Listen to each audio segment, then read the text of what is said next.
এক উজ্জ্বল সকালে অন্যদের সম্মান করতে শিখো।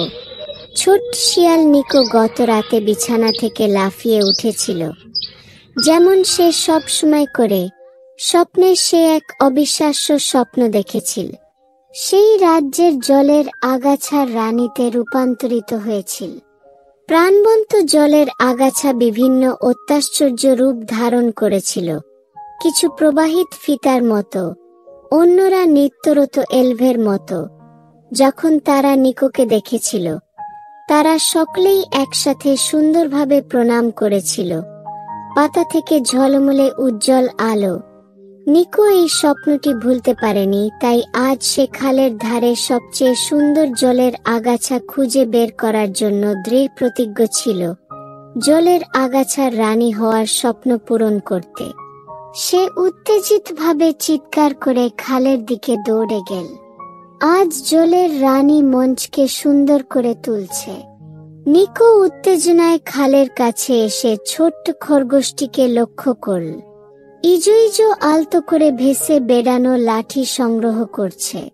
ইজো ইজো তার ছোট থাবা দিয়ে সাবধানে প্রতিটি ডাল পরীক্ষা করছে। তার চোখ যেন একটি বিরল রত্ন খুঁজছে। সে আলতো করে সেগুলি তার পাশের ঝুড়িতে রেখেছিল, যেন একটি অত্যন্ত গুরুত্বপূর্ণ কাজ শেষ করছে। নিকো তার পাশে লাফিয়ে উঠে দ্রুত তার লেজ নাড়ল এবং বলল, ইজো ইজো, তুমি খুব ধীর, আমার দিকে তাকাও। আমি জলে লাফিয়ে একগুচ্ছ জল ধরতে পারি, চোখের পলকে আগাছা। দ্রুত ইজো ইজো তার মাথা তুলে জলের মতো শান্ত দৃষ্টিতে তাকিয়ে শান্তভাবে উত্তর দিল, এই ডালপালা। সত্যিই দিদিমা আমাকে পরামর্শ দিয়েছিলেন ধীরে ধীরে সংগ্রহ করতে, যাতে প্রতিটি ডাল ব্যবহারযোগ্য হয়।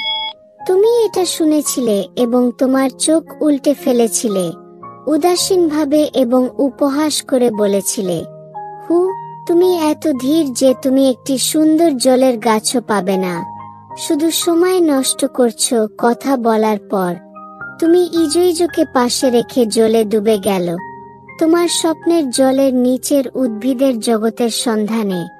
তুমি আনন্দের সাথে জলে এদিক ওদিক সাঁতার কাটতে থাকো, তোমার নিজের ছোট সুরে সুর মেলাতে থাকো। কিভাবে নিখুঁত জলের গাছের নেকলেস তৈরি করা যায় তা নিয়ে ভাবছিলে।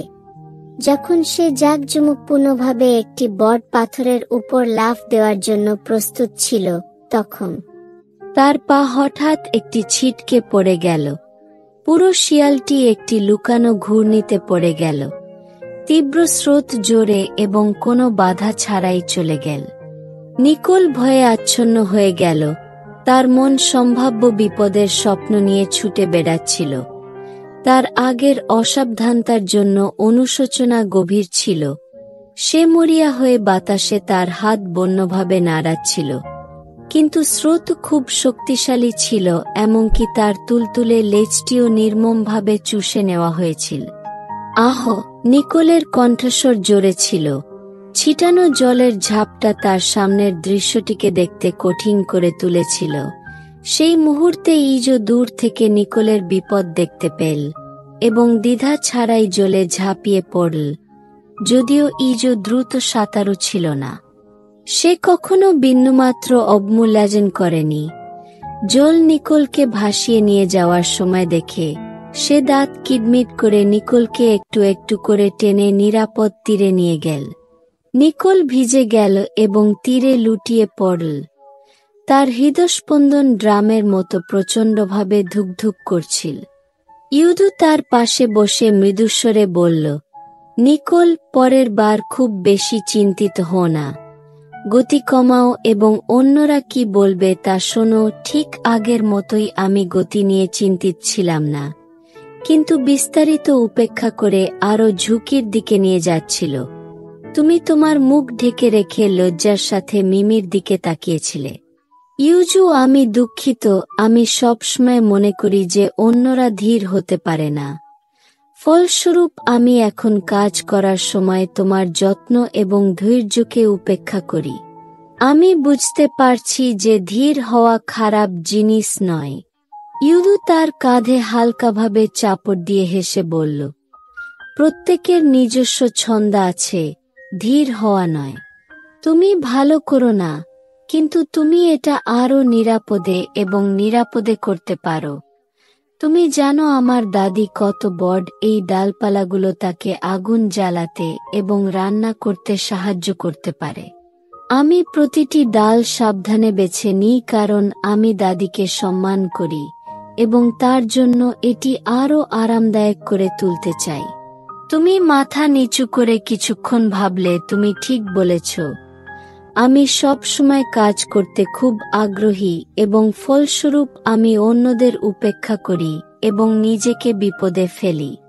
সে তার চোখে একটি নতুন অন্তর্দৃষ্টি নিয়ে তাকাল এবং ভবিষ্যতে আমি ধীরে ধীরে অন্যদের মতামত শুনব এবং সকলের কাজ করার পদ্ধতিকে সম্মান করব। ইজো মাথা নাড়ল। অন্যদের প্রতি শ্রদ্ধা করা গুরুত্বপূর্ণ কারণ তারা কত দ্রুত, বরং কারণ সবাই জীবনকে মনোযোগ সহকারে ব্যবহার করে। সেই দিন থেকে তুমি বন স্কুল কর্তৃক আয়োজিত চিত্রাঙ্কন প্রতিযোগিতার সময় সম্পূর্ণরূপে রূপান্তরিত হয়েছে। সবাই চিত্রাঙ্কনের থিম নিয়ে আলোচনা করেছিল। ছোট্ট বানর বন ক্রীড়া প্রতিযোগিতার দৃশ্য আঁকার পরামর্শ দিয়েছিল এবং তুমি আর আগের মতো তাৎক্ষণিকভাবে ধারণাটি প্রত্যাখ্যান করেনি, বরং এটি পুঙ্খানুপুঙ্খভাবে বিবেচনা করার পরে তুমি চিত্রাঙ্কন প্রক্রিয়ার সময় মনোযোগের সাথে একমত হয়েছ। তুমি নম্রভাবে পাখির কাছে রং মেলানোর কৌশল সম্পর্কে পরামর্শ চেয়েছিলে। এমন একটি সমঝো ছিল যখন বনে একটি লগ কেবিন তৈরির প্রতিযোগিতা অনুষ্ঠিত হয়েছিল এবং ছোট্ট কাঠবিড়ালি শক্তিশালী করার জন্য লতা ব্যবহার করার পরামর্শ দিয়েছিল।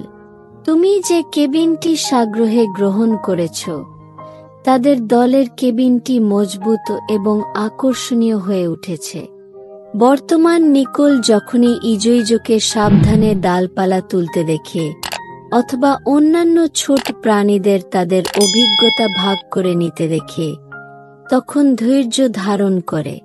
সে নতুন জ্ঞান অর্জনের জন্য শান্ত হয়ে যায়।